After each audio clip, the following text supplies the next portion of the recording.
Good morning students, welcome to learners academy. तो आज एक जना एब्सेंट, राइट? क्या नाम है उसका? प्रिंसिप। ठीक है, स्टार्ट करते हैं। Today we will solve exercise 1.5 of your chapter number 1 sets, जो किस पे बेस्ड है? कॉम्प्लीमेंट ऑफ सेट्स, है ना, और उसकी प्रॉपर्टीज पे। Properties of complement of sets और कॉम्प्लीमेंट ऑफ सेट्स। तो एक बार एक्सरसाइज शुरू करने से पहले फटाफट क्विक रिकैप कर लेते हैं, क्योंकि कल का गैप हो गया था। तो क्या सीखा था हमने कॉम्प्लीमेंट ऑफ ए सेट में से? कि कोई भी सेट का कॉम्प्लीमेंट निकालने का मतलब है, एक तरीके से कॉम्प्लीमेंट का मतलब पता है क्या होता है? उल्टा निकालना। जब अपन एंगल्स का कॉम्प्लीमेंट निकालते थे, कॉम्प्लीमेंट्री एंगल क्या होते थे? जिनका सम 90 होता था, तो मैंने कहा 30 डिग्री का कॉम्प्लीमेंट निकालो 60 डिग्री। एक तरीके से पूरे में से उसको निकाल के बचा हुआ पूरा 90 है वहां पे फर्स्ट क्वाड्रेंट में, उसमें से 30 का कॉम्प्लीमेंट निकालना है, तो बचा हुआ कितना है? 60।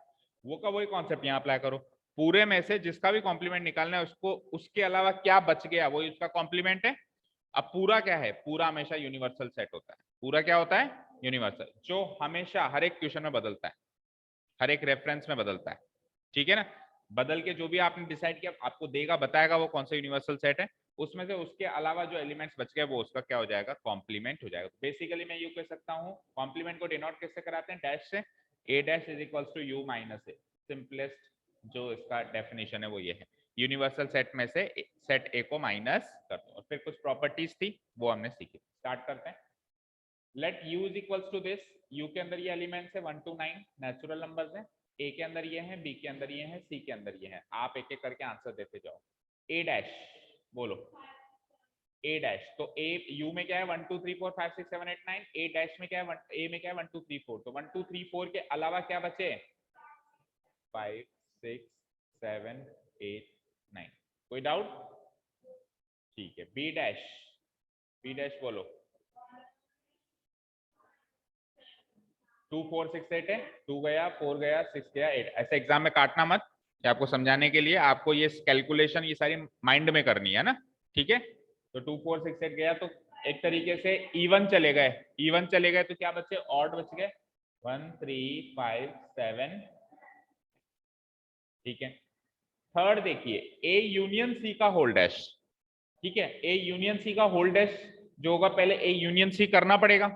तो ए यूनियन सी करेंगे, यानी ए और सी के एलिमेंट्स को जोड़ेंगे। तो 1 2 3 4 और 3 4 5 6। 3 कॉमन, 3 4 कॉमन आ रहा है, एक बार ही लिखते। क्या लिखेंगे? 1 2 3 4 5 6। और इसका क्या करेंगे? Whole dash. जब हम इसका होल डैश करेंगे तो यूनिवर्सल सेट में से, एग्जाम में इसको कैसे करना है वो भी देख लो। मान लो ऐसे कर दिया हमने, इतना ना, ये था ए यूनियन सी का होल डैश। तो पहले तो ए यूनियन सी सॉल्व करो, उसका होल डैश करना है। ठीक है, उसका होल डैश करना है। तो यानी कि यूनिवर्सल सेट में से अब ये सेट माइनस करना पड़ेगा, यानी U minus this whole set. 1 2 3 4 5 6। अब आप देख लो, यूनिवर्सल सेट में से ये गया तो क्या बचा? तो प्रॉपर स्टेप बाय स्टेप करना है। प्रॉपर स्टेप बाय स्टेप करना है ना। हम अभी कितना भी फास्ट कर लें, क्योंकि समझ आ रहा है, इजी चीज है, बट एग्जाम में ऐसे प्रॉपर स्टेप बाय स्टेप करना है। पहले ए यूनियन सी का होल्ड है, ए यूनियन सी यहाँ सॉल्व किया। ऐसे नहीं कि एक ही स्टेप में आंसर लिख दिया, सर पीछे रफ में कर लिया था, नहीं, ऐसा नहीं करना है ना। 3 4 स्टेप्स में खत्म करना है उसको। 7 8 9। आगे चलते हैं। ए यूनियन बी का whole dash. A union B का होल्ड डैश। तो सबसे पहले ए यूनियन बी बताओ।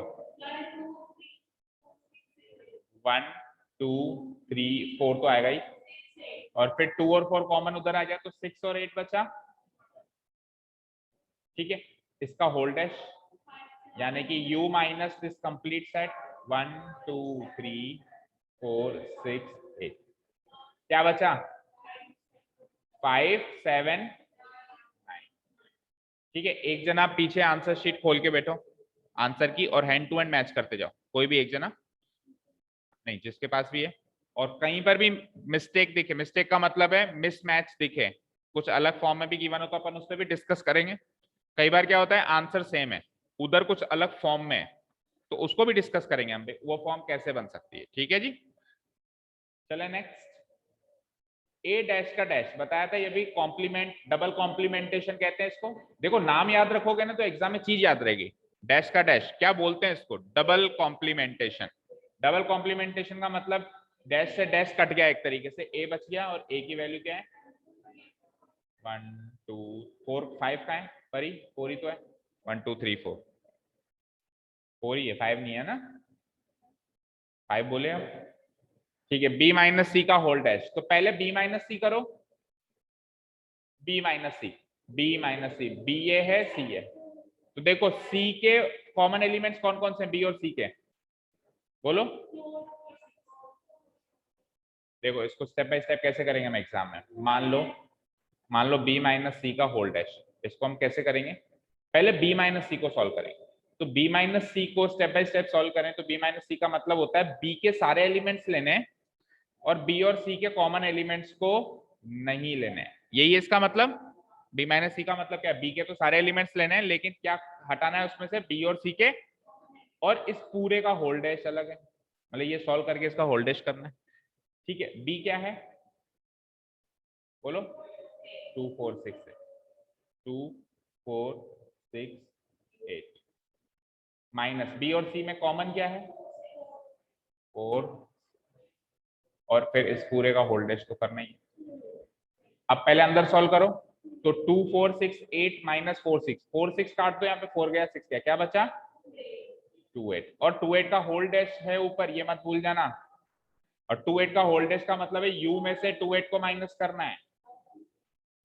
तो फाइनल आंसर इज 1 3 4 5 6 7 8 कौन बोल रहा है हाँ नहीं आप नहीं बोले पता है मुझे 1 3 4 5 6 7 9 ठीक है इजी है मेन थिंग है बेटा ऐसे स्टेप बाय स्टेप करोगे तो फुल मार्क्स मिलेंगे प्लस आपकी अंडरस्टैंडिंग भी आगे के लिए बढ़िया बेहतर होगी ठीक है जी 11 12 की मैथ्स में प्रॉब्लम ये होती है कि चीजों को हम बहुत मतलब है ना डायरेक्टली याद करना चाहते हैं जैसे 10th तक की मैथ्स थोड़ी डायरेक्ट चलती थी इसमें स्टेप बाय स्टेप चलानी पड़ेगी तो खत्म हो गया पहला क्वेश्चन सेकंड क्वेश्चन में अब यू की डेफिनेशन चेंज कर दी मैंने क्या कहा हर एक क्वेश्चन के लिए एक नया यू है हमारे पास है ना क्या डेफिनेशन है A B C D E F G up to H तक अल्फाबेटिक लेटर्स है find the complements of the following sets इनके कॉम्प्लीमेंट बताने जल्दी से कर लोगे अपने आप ठीक है ये अपने आप करो ए बी सी का क्या हो जाएगा D E F H D E F जी का क्या हो जाएगा डी गया हाँ तो बस फिर ये तो एलिमेंट्स को माइनस करना है सीधे सीधे स्टेप बाय स्टेप है कर ही लोगे taking the set of natural numbers as the universal set अब देखो u क्या ले लिया इसने सेट ऑफ नेचुरल नंबर्स यानी u के अंदर क्या है सारे के सारे natural numbers 1 2 3 4 5 dot dot dot 3 dot लगाते ही मतलब चलते जाओ एंड तक कुछ इसने अपर लिमिट नहीं दी है भाई यहाँ तक चलना है अपने को ना आगे चलो x is an even natural number अब टोटल क्वेश्चन से ही है ना 11 क्वेश्चन से अब x is an even natural number आप अगर रोस्टर फॉर्म में निकालो तो निकाल सकते हो लेकिन असली मजा तब आता है कि अगर उसने सेट बिल्डर फॉर्म में दिया है तो आप भी आंसर किस में दो सेट बिल्डर फॉर्म में मतलब ईंट का जवाब पत्थर से तो उसमें मार्क्स काटने का कोई चांस नहीं अब दोगे कैसे दोगे ऐसे कि आपको चाहिए इसका होल डैश है ना मान लो उसको मैंने दे दिया सेट ए इसको मैंने नाम दे दिया मैं एक क्वेश्चन पूरा स्टेप बाय स्टेप करके बताता हूँ ना देखो कैसे लिखेंगे हम इसको एग्जाम में आप चाहो तो आप भी लिख सकते हो here universal set is given as universal set is given as a set of natural numbers a set of सबसे पहली चीज हमने ये मेंशन कर दी दैट इज u क्या है n है और n क्या होता है सब जानते हैं 1 2 3 4 5 6 डॉट डॉट ठीक है ये हो गया अब नाउ क्वेश्चन नंबर 1 क्या है उसमें हम उसको सेट को a नाम दे देते हैं ना set a is equals to x such that क्या है x is an even natural number x is an even natural number ठीक है तो इसकी रोस्टर फॉर्म भी लिखो थोड़ी सी तो इवन नेचुरल नंबर कौन कौन से होते हैं 2 4 6 8 10 और वही अनंत है तो डॉट डॉट डॉट लगा दो अब चाहिए इसका डैश। नाउ हमको निकालना है ए डैश। ए डैश का मतलब होता है बेटा u माइनस ए, यही होता है। u क्या है हमारा, रोस्टर फॉर्म में लिखा है 1 2 3 4 5, ऊपर देखो रोस्टर फॉर्म में लिखा है ना 1 2 3 4 5 6 डॉट डॉट डॉट। इसमें से ए क्या है ये भी लिख दिया हमने 2 4 6 8 डॉट डॉट डॉट। तो इस तरह के सेट में से इस तरह का सेट जब माइनस होगा तो कुछ इस तरह का सेट बचेगा 1 3 5 7 9 dot dot dot dot dot. ठीक है, और इस सेट की अब मैं वापस रोस्टर सेट बिल्डर फॉर्म बना दूं तो क्या बनती है x such that x is N odd natural number.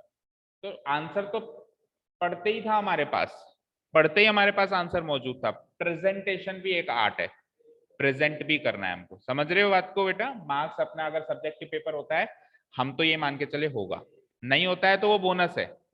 क्योंकि क्या होगा बेटा, अभी अगर अपन ऑब्जेक्टिव पेपर का माइंडसेट लेके चलेंगे और बाय द वे सब्जेक्टिव हो गया, चलो इस बार नहीं होगा, कई कह रहे हैं सर नहीं होगा पक्का है, आगे क्या करोगे, ट्वेल्थ में क्या करोगे, ट्वेल्थ के आगे लाइफ और भी, अभी ग्रेजुएशन में क्या करोगे।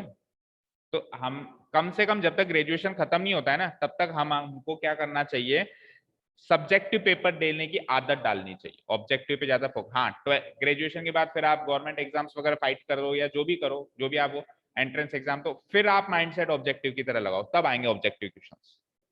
ग्रेजुएशन तक हमारा माइंडसेट सब्जेक्टिव होना चाहिए, इक्के दुक्के कोई 11th के एग्जाम अगर ऑब्जेक्टिव होगा तो उससे फर्क नहीं पड़ना चाहिए हमको, हमारा माइंडसेट क्या होना चाहिए, ओनली सब्जेक्टिव। तो प्रेजेंटेशन आना चाहिए, कुल मिला के बात ये x is an odd natural,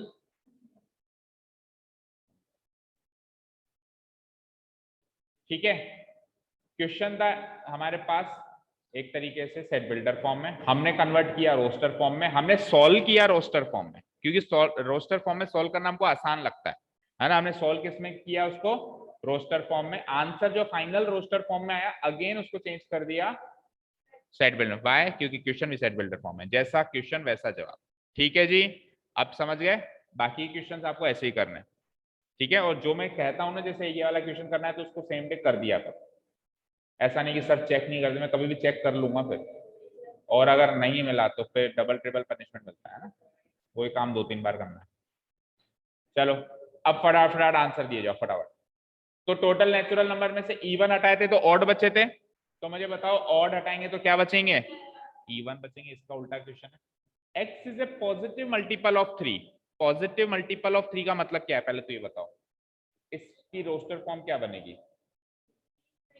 3 6 9। Multiple का मतलब होता है उसकी टेबल में आने वाला, तो 3 की टेबल में ये आते हैं और पॉजिटिव होने चाहिए, क्योंकि टेबल में नेगेटिव भी आ सकते हैं।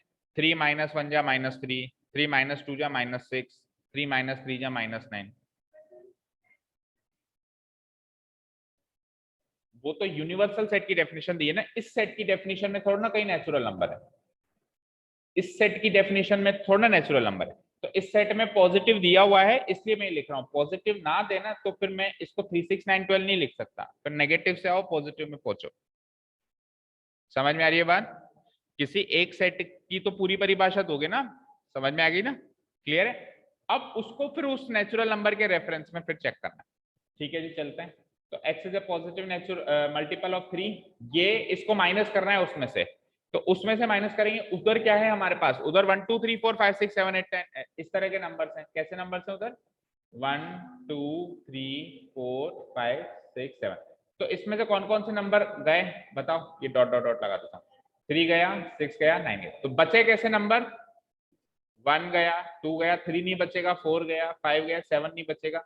तो ऐसे जो नंबर्स बचते हैं ना गैप गैप गैप लेके, वो आप रोस्टर फॉर्म में तब ही लिख सकते हो, तभी लिख सकते हो जब वो फाइनाइट सेट हो। लेकिन ये अनंत है तो आप इसको ऐसे नहीं लिख सकते, लिख ही नहीं सकते भाई, ऑप्शन नहीं है। क्यों नहीं लिख सकते, सेट बिल्डर फॉर्म में ही लिखना पड़ेगा। क्यों नहीं लिख सकते बच्चों, क्योंकि सीक्वेंस नहीं बन रहा है ना, एक जैसे 3 6 9 का तो सीक्वेंस बन रहा है, 3 3 का गैप हो रहा है, उधर कोई गैप ही फिक्स नहीं है। 1 2 आया, फिर 2 का गैप हो गया, फिर 1 1 का गैप हुआ। हाँ फाइनाइट है भाई, 5 या 6 या 10 या 15 एलिमेंट्स हैं, वो अलग अलग अलग अलग करके लिख दिए वो ठीक है, लेकिन इनफाइनाइट सेट है तो फिर गैप बराबर होना चाहिए। तो तो रोस्टर फॉर्म में तो लिख नहीं पाओगे, तो फिर क्या लिखेंगे, सेट बिल्डर फॉर्म। क्या लिखोगे, x is A positive multiple of 3। इसका उल्टा करो, इस स्टेटमेंट का उल्टा करो, बोलो x is not a multiple of 3। Positive word हटा दो, क्योंकि पॉजिटिव वर्ड बहुत कंफ्यूज करेगा। पता है कैसे, अभी देखते हैं। आंसर तो आप लिखोगे x such that x is not a multiple of 3। सबसे पहली चीज, x is not a multiple of 3। और नेचुरल नंबर वाली चीज इसमें रखने के लिए हम क्या कहेंगे, एंड साथ में x belongs to the set of natural number. अब एक्स नेचुरल नंबर भी हो गया, 1 2 3 4 से शुरू हो गया, और उसमें से मल्टीपल ऑफ 3 नहीं है, मल्टीपल ऑफ 3 नहीं है। देखो x is not a multiple, x is not a multiple of 3 का मतलब है कि एक्स 3 का मल्टीपल नहीं है। लेकिन अगर आप यहाँ पे पॉजिटिव वर्ड लगा देते हो तो मायने बदल जाते हैं स्टेटमेंट के। Not a positive multiple of 3, हालांकि आप वहां लिख रहे हो एक्स बिलोंग्स टू एन, उससे वो चीज कंपनसेट हो जाएगी, लेकिन फिर भी x is not A positive multiple of 3 का मतलब क्या है कि एक्स 3 का पॉजिटिव मल्टीपल नहीं है, नेगेटिव हो सकता है। पॉजिटिव मल्टीपल नहीं है, दैट मीन्स क्या हो सकता है, चाहो तो नेगेटिव रख लेना, मतलब बदल गया ना। तो पॉजिटिव नेगेटिव को हटाओ ना, एक्स 3 का मल्टीपल ही नहीं है, ना पॉजिटिव ना नेगेटिव, और एक्स नेचुरल नंबर। क्लियर है? चले नेक्स्ट पे। अगर कहीं दिक्कत आएगी तो सेट बिल्डर फॉर्म में ही आइए, आपको उसको ढंग से देखो। X is a prime number, x is not A prime number. क्या रोस्टर फॉर्म बनाए दोगे इसकी, है ना, रोस्टर फॉर्म से माइनस करके x is not A prime number. ठीक है, अच्छा इसका उल्टा ये लिख सकता हूँ कि भाई x is a composite number, नहीं लिख सकता। क्यों? क्योंकि नेचुरल नंबर में क्या क्या है, बोलो। ये नेचुरल नंबर हो गए हमारे, डॉट डॉट डॉट। थोड़े बहुत लिख दूं, मैं सोच रहा था। हाँ, x is A prime number हटाने कौन कौन से हटेंगे, ये गया, ये गया, ये गया, 7, इस तरीके से गए, है ना। बचेंगे कौन कौन से, और आपकी जानकारी के लिए आपको बता दें कि 1 is not A prime number, neither A prime number nor a composite number. Prime भी नहीं है, कंपोजिट भी नहीं। तो अगर आप लिख देते हो x is a composite number, तो फिर 1 काउंट नहीं होगा ना उसमें, क्योंकि 1 तो कंपोजिट भी नहीं है। अगर आप ऐसे लिखोगे x is a composite number, तो फिर लिखने का तरीका ये होना चाहिए, कैसे, x is a composite number and x equals to 1b, यानी एक्स में 1b चाहिए मुझे, 1b एलिमेंट चाहिए, और उसके अलावा बचे हुए कंपोजिट नंबर भी चाहिए। अब सही है, अब आप ऐसे लिख सकते हो, कोई दिक्कत नहीं। ठीक है, क्लियर है? और इससे अच्छा है कि सीधे ही लिख दो not a prime number, not a prime number में सब शामिल हो गए। ठीक है ना। अच्छा 1 कंपोजिट नंबर क्यों नहीं है, इस पे कोई प्रकाश डालेगा? वेरी गुड, एक से ज्यादा मत बोलो, एग्जैक्टली 2 बोलो। कंपोजिट नंबर क्या होते हैं, जो एग्जैक्टली 2 लोगों की टेबल में आते हैं, एग्जैक्टली 2 से ज्यादा भी नहीं, 2 से कम भी नहीं। जैसे कि 4, सॉरी, प्राइम नंबर की डेफिनेशन बता रहा हूं मैं। प्राइम नंबर की डेफिनेशन क्या होती है, जो एग्जैक्टली 2 लोगों की टेबल में आएंगे। जैसे 2 है, 2 है, तो 2 किस किस की टेबल में आएगा, 1 की और 2 की। जैसे 3 है, तो 3 किस किस की टेबल में आएगा, एग्जैक्टली 2 ही होने चाहिए। अब 1 तो 1 में ही आता है ना, 1 तो 1 में ही आता है, इसलिए वो प्राइम नहीं है। समझ में आ गई बात? क्लियर है? कोई पूछता है कि सर 1 भी तो किसी और टेबल में नहीं दिखाई देता, तो बेटा 1 फिर एक ही टेबल में दिखाई देता है। और कंपोजिट वो होता है जो 2 से ज्यादा लोगों की टेबल में दिखाई दे। कितने लोगों की टेबल में दिखाई दे, मोर देन 2। जैसे 4 ले लो, तो 4 मोर देन 2 में, 1 में, 2 में और 4 में, 3 टेबल में दिखाई दे रहा है। 6 ले लो, 6 तो औरों में भी है, 1 में है, 2 में है, 3 में है, 6 में। तो मोर देन 2 चाहिए कंपोजिट के लिए, मोर देन 2। और 1 क्या है, 1 तो केवल 1 की टेबल में। एक तरीके से ये डिवीजन हो गया, 2 more than 2, exactly equal to 2, है ना, मोर देन 2 और लेस देन 2। तो लेस देन 2 में तो केवल 1 आता है, एग्जैक्टली इक्वल टू में सारे प्राइम नंबर, और मोर देन 2 में ये नेचुरल नंबर को मैंने 3 कैटेगरी में तोड़ दिया। एक में तो केवल 1 रहेगा, ना तो वो प्राइम रहेगा ना कंपोजिट, क्योंकि वो 2 से कम लोगों की टेबल में आता है। जो एग्जैक्टली दो लोगों की टेबल में आए वो है प्राइम, और जो दो लोगों से ज्यादा लोगों की टेबल में आए ये पूरा अंडरलाइन वो क्या हो जाएंगे कॉम्पोज। ठीक है, क्लियर है। इसलिए वन नाइदर प्राइम है और नॉर कंपोजिट है, क्योंकि इस कैटेगरी में भी नहीं आया उसमें भी नहीं आया। चलते हैं नेक्स्ट, कहाँ पहुंचे। x is a natural number divisible by 3 and 5। अब हमेशा आपको याद रखना कॉम्प्लीमेंट करते टाइम एंड का उल्टा और कर देना और का उल्टा एंड कर देना। ठीक है, अपन ने ए यूनियन बी का जब होल डैश किया तो अलग अलग किया तो बीच में इंटरसेक्शन आ गया, A dash intersection B dash.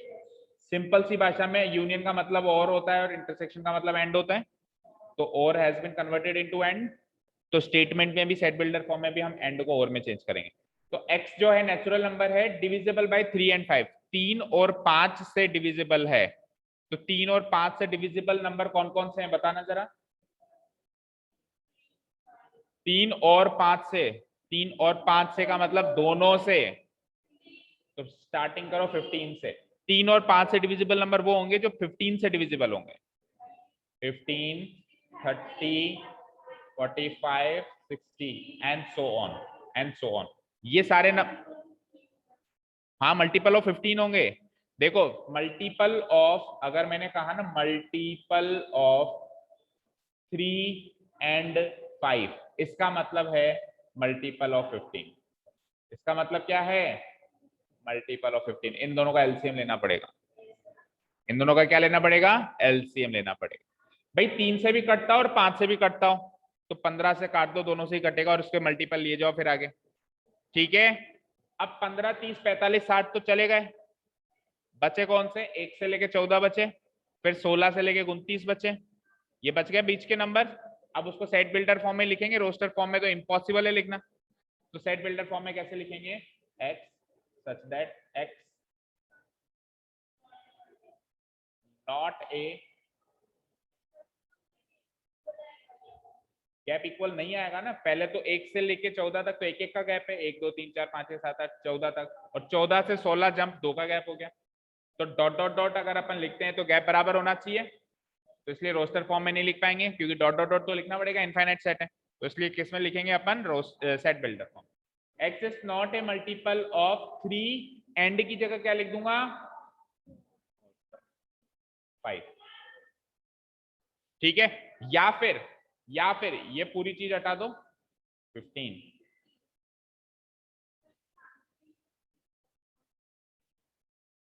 Not divisible by 3 और 5 और मल्टीपल ऑफ 3 और 5 एक ही बात हुई ना। ठीक है ना भाई, मुझे एक चीज बताओ, 3, 6, 9, 12, 15 ये सब 3 के मल्टीपल है, ये सब 3 से डिविजिबल है, तो मल्टीपल वही होता है जो उससे डिविजिबल। ठीक है, चाहो तो आप मल्टीपल हटा के वो भी लिख सकते हो नॉट डिविजिबल बाय, लेकिन ये चीज नोटिस करना और जरूर लगाया होगा उसने। तो ये चीज तो बिल्कुल फिक्स कर लो, एंड का कॉम्प्लीमेंट और का कॉम्प्लीमेंट एंड, यूनियन का कॉम्प्लीमेंट इंटरसेक्शन, इंटरसेक्शन का कॉम्प्लीमेंट यूनियन, इंटरसेक्शन मतलब एंड, यूनियन मतलब और। ठीक है, ठीक है, चलते हैं नेक्स्ट। कहाँ है, x is a perfect square, x is not a perfect square, हटाओ बहुत easy. x is a perfect cube, x is not a perfect square, समझते हो ना, जिनका स्क्वायर रूट पूरा निकलता है, जैसे 1, 4, 9, 16 ये सब परफेक्ट स्क्वायर्स हैं। परफेक्ट क्यूब बताओ, 1, 2 का क्या होता है 8, 3 का 27, 4 का 64, 5 का 125, 6 का 216, फिर 343, 343, फिर 512। ठीक है, कम से कम 15 तक याद होने चाहिए, फिर याद नहीं है, चलो ठीक है 15 तक याद होने चाहिए अगर कैलकुलेशन खुद की फास्ट करनी है। चलिए x such that x plus 5 equal to 8, एक इजी सी लीनियर इक्वेशन दे दी इन्होंने, लीनियर इक्वेशन सीखी थी 10वीं में। तो इस लीनियर इक्वेशन का सॉल्यूशन क्या होगा, x इक्वल्स टू 3, ये इसका सॉल्यूशन है, तो यानी कि 3 को हटाओ, बचे हुए नंबर्स डाल दो। सेट बिल्डर फॉर्म में कैसे लिखोगे बताना जरा, x belongs to all natural numbers but not equal to 3, तो ऐसे लिख सकते हो x such that x belongs to natural number and साथ में एक प्रॉपर्टी और फॉलो करवा दो कि x is not equal to 3। 3 तो नहीं चाहिए, बाकी सब चाहिए, क्योंकि रोस्टर फॉर्म में लिख नहीं पाओगे, इनफाइनाइट सेट है। ठीक है, क्लियर है। इधर इसका बताओ 2x की वैल्यू हो गई 4, तो x की वैल्यू 2, तो यहाँ पे 2 लगा देना, x is not equal to 2 और बाकी सारे natural number. x is greater than equal to 7, 7 और 7 से बड़े, इसको तो रोस्टर फॉर्म में भी लिख सकते हो चाहो तो। 6 ही तो बचे नंबर्स, 1 2 3 4 5 6।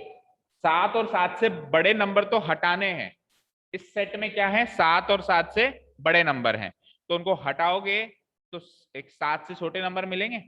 अच्छा, roster form, set builder form क्या लगाओगे, x such that x less than 7, greater than equal to 7 का उल्टा हो जाएगा लेस देन 7। ठीक है, 7 नहीं आएगा ना, तो लेस देन 7 में 7 कहाँ आ रहा है, और x बिलोंग्स टू n तो लिखना ही है कॉमा। इसमें तो 7 आएगा ना, इसमें 7 है लेकिन इसके कॉम्प्लीमेंट में 7 नहीं आएगा। x इज ग्रेटर देन और इक्वल टू 7, ये तो है ओरिजिनल सेट। ओरिजिनल सेट मतलब इसमें 7 है, तो इसके कॉम्प्लीमेंट में 7 नहीं आएगा। इनइक्वालिटी के कुछ रूल्स याद रखना, चैप्टर नंबर 6 में आएगी वैसे इनइक्वालिटी बड़े विशाल रूप में अभी अपने, फिर भी छोटी मोटी बातें याद रखना। इसका उल्टा क्या होता है, ये, इसका उल्टा क्या होता है, ये, इसका उल्टा क्या होता है, ये, और इसका उल्टा क्या होता है, ये। मतलब डंडा इधर नहीं है तो इधर आएगा, इधर है तो इधर नहीं आएगा, और साइन उल्टा कर दो। गलत कर दिया क्या, हाँ ये अब सही है। ठीक है, अभी भी गलत है, हाँ साइन भी गलत है, सॉरी। मतलब इनइक्वालिटी का साइन तो उल्टा होगा ही होगा, जैसे अभी x is greater than equal to 7 था, इनइक्वालिटी का साइन तो उल्टा होगा ही होगा। अगर उधर डंडा लगा हुआ है तो इधर मत लगाओ, और नहीं लगा हुआ है तो लगाओ। समझ में आई बात भाई, 7 उधर काउंटेड है तो इधर काउंट नहीं करेंगे, उल्टा करना है ना, और 7 अगर उधर नहीं है काउंटेड तो इधर काउंट करना पड़ेगा। तो ये वैसे इनइक्वालिटी में डिटेल में सीखने वाले हम, छोटा मोटा इंट्रोडक्शन था ना। चलते हैं आगे, कहाँ पहुंचे, x नेचुरल नंबर है और 2x प्लस 1, इसको सॉल्व कर लो इस इक्वेशन को। 1 उधर गया 9, 9/2, तो 9/2 माइनस करना था, अरे 9/2 तो वैसे ही नेचुरल नंबर नहीं है, तो इसमें सारे नेचुरल नंबर्स आ जाएंगे, आंसर n होगा। कुछ माइनस ही नहीं हो पाया ना भाई, सारे नेचुरल नंबर से हमारे पास 1 2 3 4 5 6 7 8, माइनस क्या करना है हमको, 2x प्लस 1। अच्छा sorry sorry sorry, greater than है, मैंने इक्वल टू से पढ़ लिया उसको, मैंने इक्वल टू से पढ़ ली, सॉरी। तो इस इनइक्वालिटी को सॉल्व करना पड़ेगा। इनइक्वालिटी सॉल्व अगेन हम डिटेल में कब करेंगे, क्लास चैप्टर नंबर 6 में, है ना। अभी अपन चैप्टर नंबर 6 में इनइक्वालिटी अब आएगा ना। अभी ऐसे ही बता देते, देखो इनइक्वालिटी ऐसे चलती है, 1 को उधर भेजो, ग्रेटर देन का साइन ग्रेटर देन ही रहेगा, 1 को उधर भेजो क्या हुआ 9, 2 को उधर भेजो, ग्रेटर देन का साइन ग्रेटर देन ही रहेगा 9/2। यानी x बड़ा है किससे, 4.5 से, 9/2 क्या होता है 4.5 होता है, तो x 4.5 से बड़ा है, इसका उल्टा बोलो। अभी अभी मैंने उल्टा करके बताया आपको, एग्जैक्टली उल्टा बोलो, वो तो बात की बात देखेंगे, एग्जैक्टली उल्टा बोलो इस साइन का, लेस देन इक्वल टू 9.5। इस साइन का एग्जैक्टली उल्टा ये होगा ना, अभी अभी करके बताया ना, डंडा नहीं है तो लगाना पड़ेगा। ठीक है, तो x is less than equal to 9/2 यानी 4.5। अब 4.5 या 4.5 से छोटे नेचुरल नंबर, 4.5 खुद तो नेचुरल नंबर है नहीं, तो उससे छोटे नेचुरल नंबर कौन से होंगे, 1 2 3 और 4। तो इसका मतलब है इसमें x की वैल्यू क्या क्या हो सकती है, 1 2 3 4। ठीक है, समझ में आई बात, क्लियर है। Fourth question, universal set given है, ए गिवन है, बी गिवन है। अब देखो यहाँ पे आपको प्रूव करना है कि ए यूनियन बी का होल डैश करो या ए डैश इंटरसेक्शन बी डैश करो, दोनों सेम आते हैं। एक में करके बताता हूँ, एक आप करना, ठीक है। तो एलएचएस लेता हूं मैं, फर्स्ट ऑफ ऑल एलएचएस बोलो, लेफ्ट हैंड साइड क्या है, ए यूनियन बी का होल डैश। इसको रीड भी ऐसे करो, का होल डैश। तो जब अपन अच्छी तरीके से रीड करते हैं तो अच्छा लिखते हैं, मतलब सही लिखते हैं और सही समझते हैं, रीड गलत करते हैं तो गलत ही समझते हैं। ठीक है, ए और बी का यूनियन करना है पहले, कहा है ए, 2 4 6 8, 2 3 5 7, दो ही कॉमन है, दो ही कॉमन है तो क्या बचेगा, 2 3 4 5 6 7 8, सही है, 2 3 4 5 6 7 8, तो ये हो जाएगा 2 3 4 5 6 7 8 का होल डैश। इसका मतलब यू में से इसको माइनस करना है, 2 3 4 5 6 7 8, बोलो क्या बचा, 1 और 9 ओनली। ये तो हो गया मेरा LHS। RHS को सॉल्व करो। A डैश यूनियन नहीं होगा, इंटरसेक्शन होगा। इंटरसेक्शन यूनियन क्यों है, इंटरसेक्शन है, इधर यूनियन तो इधर इंटरसेक्शन। तो A का डैश का मतलब क्या हुआ, U में से A को माइनस करो, इंटरसेक्शन B का डैश U में से B को। अब इसको सॉल्व करके लिख लो, यहाँ पे U में से A गया 1 3 9 बस, या डॉट डॉट डॉट नहीं, डॉट डॉट डॉट नहीं है, एग्जैक्टली है। ठीक है, इसका इंटरसेक्शन करना है, U में से B को माइनस करना, 9 तक है। इन दोनों में क्या कॉमन दिख रहा है, इंटरसेक्शन कर रहे हो, you can clearly see LHS is equals to RHS, hence proof। इस तरीके से एग्जाम में करके आना है ना, एक्सपेरिमेंटल तौर पर। तो सेकंड वाला पार्ट कर लोगे। अब क्वेश्चन नंबर 5 में हमको बनाना है वेन डायग्राम। इस चैप्टर का सॉरी इस एक्सरसाइज का सबसे इंपॉर्टेंट क्वेश्चन, चैप्टर का नहीं कह सकता पर एक्सरसाइज का सबसे इंपॉर्टेंट क्वेश्चन, क्योंकि डी मॉर्गन लॉ को हम जब ग्राफ में ड्रॉ करते हैं तब कई बार हम कंफ्यूज हो जाते हैं। चलो, A यूनियन B का होल डैश है, A यूनियन B का होल डैश, ये लो। पहले A यूनियन B बनाओ अच्छे से, बिल्कुल तसल्ली।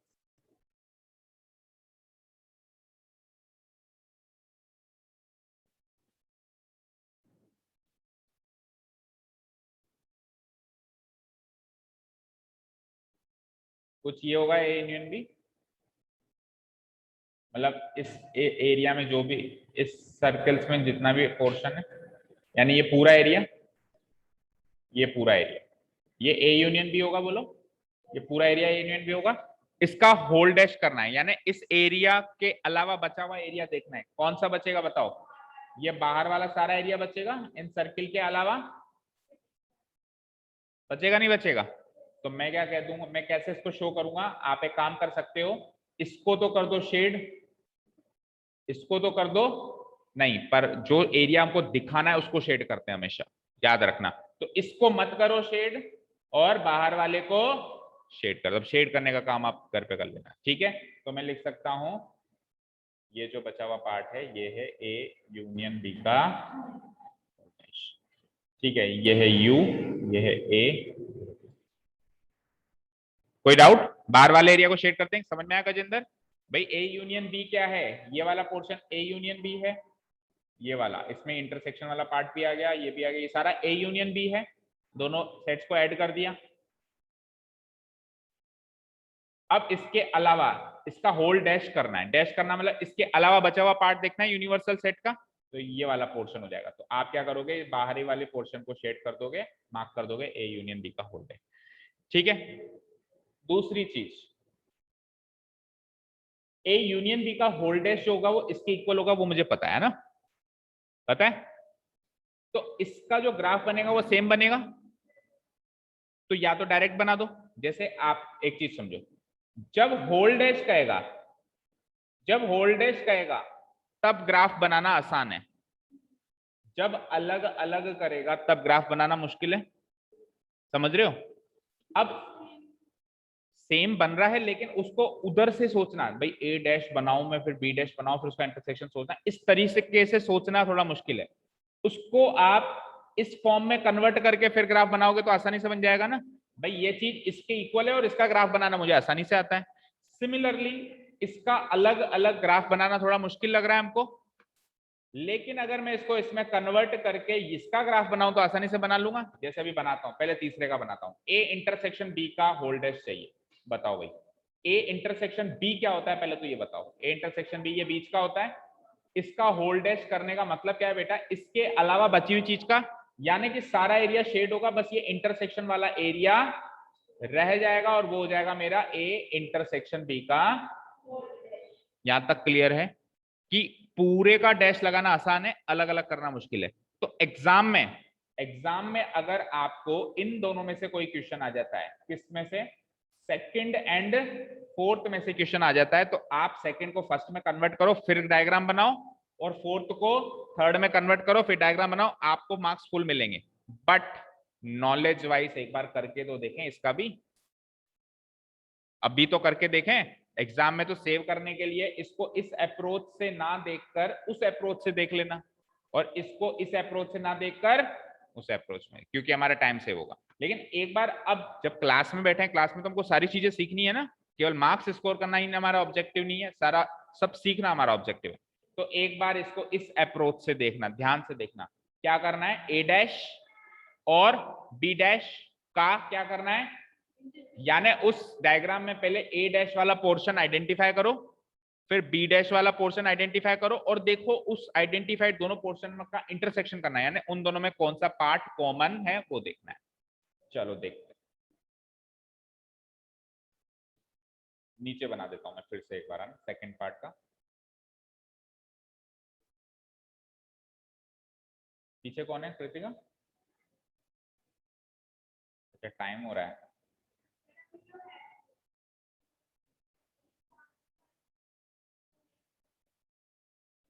भाई कोई अगर जाना चाहे, लेट हो रहा हो तो जा सकता है। आप लास्ट का अब सबके पास लिंक्स मिल रही है ना सबको, तो आप लास्ट का 10 मिनट का 5 मिनट जब भी टाइम मिले पूरे दिन में वीडियो देख लेना है ना, और अगर टाइम रुक सकते हो तो रुको, ठीक है भाई। अब ये एक्सरसाइज मैं तो पूरी करवाऊंगा, लेकिन आपको रोक नहीं रहा हूं, आप चाहो तो जा सकते हो, ठीक है। हाँ क्या करना है बेटा, ए डैश इंटरसेक्शन, मुझे तो इतना बताओ ए डैश क्या होगा, एक एक चीज पे बात करते हैं, ये यूनिवर्सल। ए के अलावा सारा पार्ट, अब इमेजिन करना थोड़ा सा ना, ये है ए डैश तो यही होगा ना, इसके अलावा मैं पूरा उसको शेड नहीं कर रहा हूँ, छोटे एरिया को शेड कर रहा हूँ। अब इसके अलावा सारा वाला पार्ट है, ये जो मैंने शेड कर दिया बेटा, इसके अलावा जो बचा हुआ पार्ट है वो होगा ए डैश। कौन सा बच गया, ये बच गया, ये बच गया, ये बच गया, ये बी का भी बच गया, ये सारा भी ए डैश में जाएगा। अब बात करते हैं बी डैश। बी डैश में इसके अलावा बचा हुआ पार्ट होगा होगा बी डैश में इसके अलावा बचा हुआ पार्ट होगा, कौन सा होगा, this one this one this one this one this one this one this one, ये ए का भी पार्ट लेगा। अब जो पहले आपने शेड किया, ये बचा हुआ पार्ट जो पहले आपने देखा, और बचा हुआ पार्ट जो अब आप देखोगे, उसमें जो कॉमन पोर्शन है, देखो ए डैश करने के लिए ए को छोड़ के बचा हुआ पार्ट देखा था, और बी डैश करने के लिए बी को छोड़ के बचा हुआ पार्ट देखा था।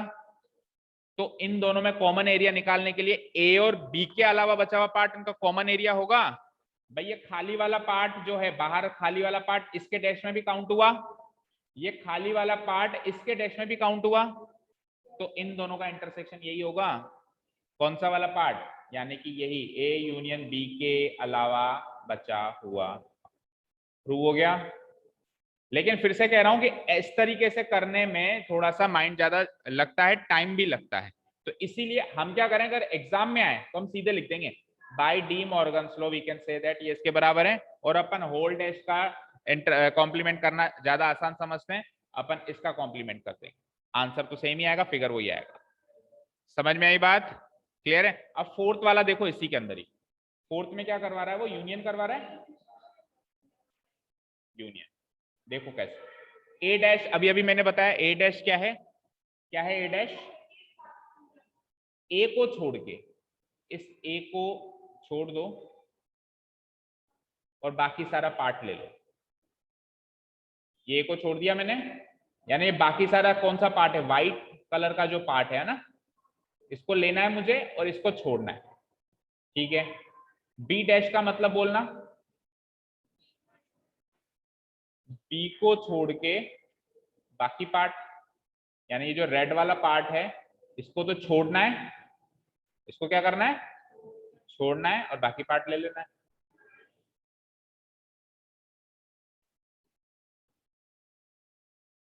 इसको छोड़ना है, बाकी ले लेना है। तो जो पहले मैंने छोड़ा और जो अब मैं छोड़ रहा हूं, ठीक है, तो ऐसा कौन सा पार्ट है जो उसमें भी आ रहा है, इसमें भी आ रहा है, दोनों के इंटरसेक्शन में भी आ रहा है, ए इंटरसेक्शन बी के अलावा बचा हुआ पार्ट, ए इंटरसेक्शन बी, जो ये वाला पार्ट देख रहे हो, बीच वाला ये वाला पार्ट देख रहे हो बेटा, इसके अलावा सारा पार्ट काउंट होगा नहीं होगा, सोचो सोचो परी, देखो ए डैश में क्या काउंट हुआ, ए के अलावा सारा पार्ट काउंट हुआ, बी डैश में क्या काउंट हुआ, बी के अलावा सारा पार्ट काउंट हुआ। अब इंटरसेक्शन नहीं कर रहा हूं, यूनियन कर रहा हूं। यूनियन में क्या होता है, उसका भी लेते हैं, इसका भी लेते हैं, कॉमन भी लेते हैं, और कॉमन एक बार लेते हैं। तो ए डैश के अलावा बचा हुआ पार्ट कौन सा है, ये वाला, ये भी चाहिए, ये भी चाहिए। बी डैश में पार्ट कौन सा है, ये वाला, ये भी चाहिए साहब, वो भी चाहिए था, ये भी चाहिए। तो फिर कुल मिला के बात यही हुई ना कि इसके अलावा सब चाहिए। नहीं हो पा रहा है इमेजिन? पर मुझे एक चीज बताओ, एक चीज बताओ बस, आपसे सवाल है, ए डैश में कौन सा पार्ट चाहिए, ए को छोड़ के ये सारा पार्ट। चलो मैं एलिमेंट्स मार्क कर देता हूं, जैसे 1, अब ज्यादा अच्छे से समझ आएगा।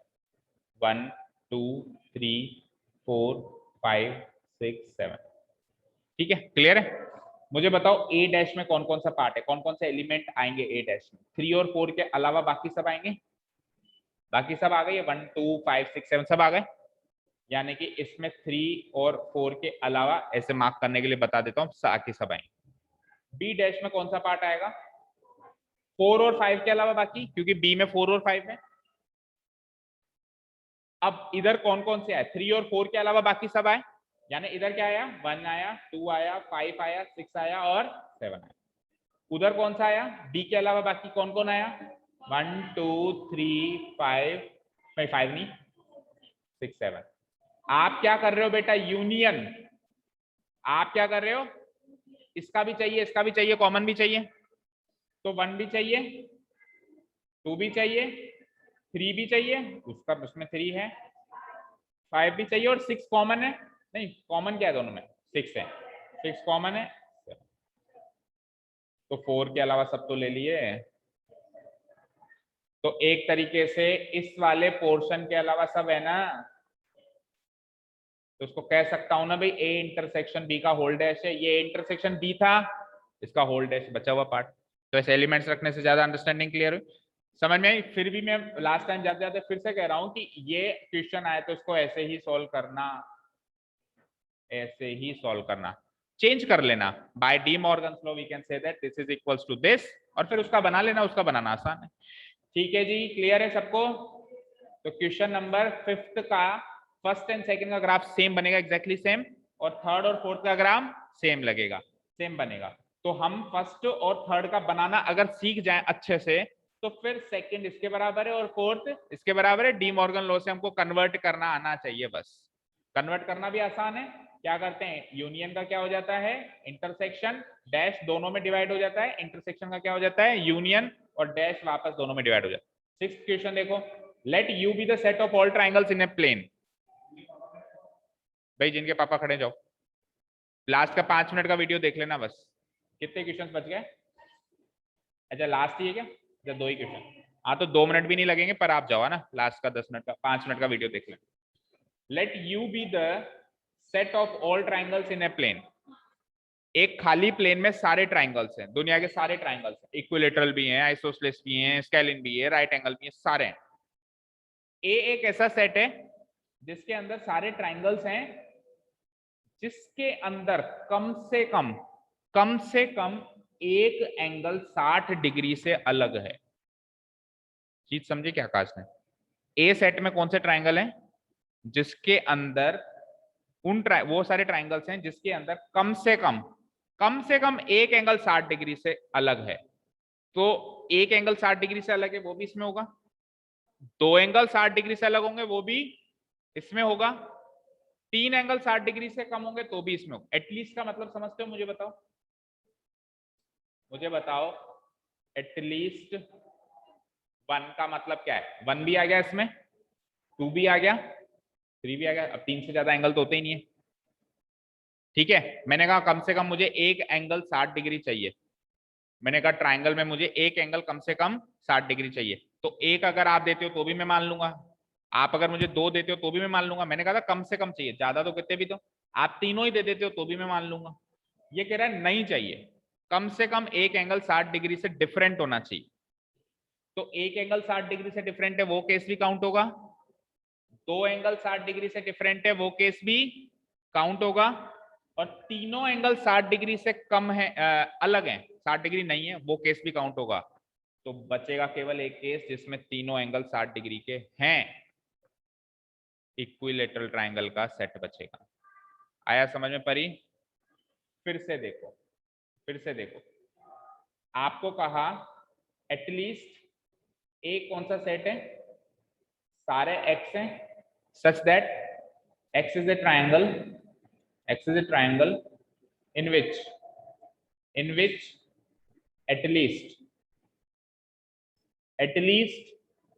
one angle, at least one angle is different from 60 degree. का क्या मतलब है कि वो नॉट इक्वल टू 60 डिग्री है,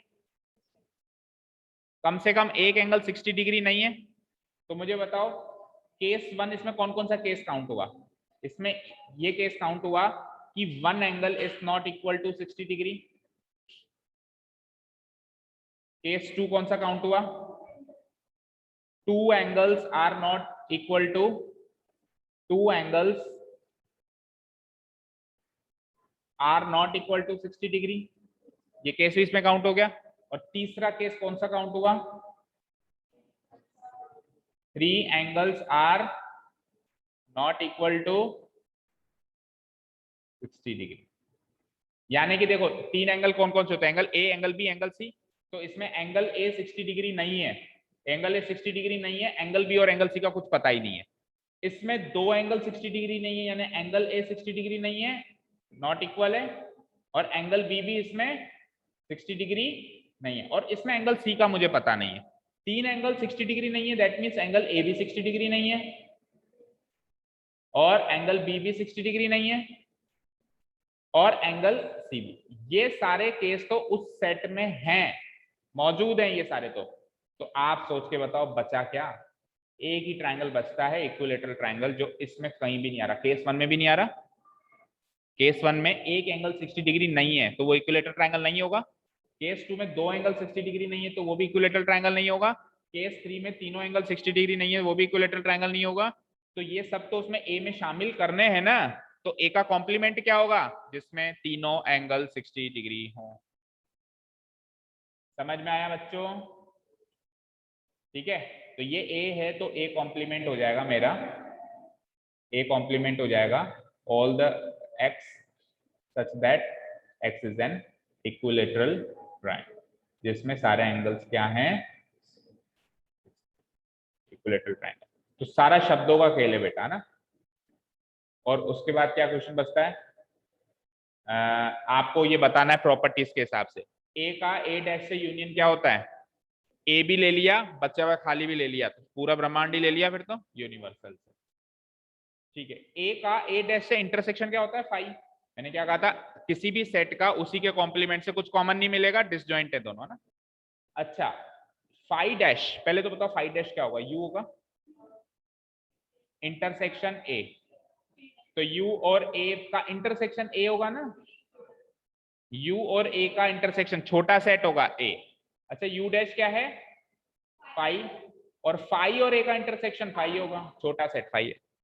ठीक है जी, क्लियर है? इसका answer U phi A phi.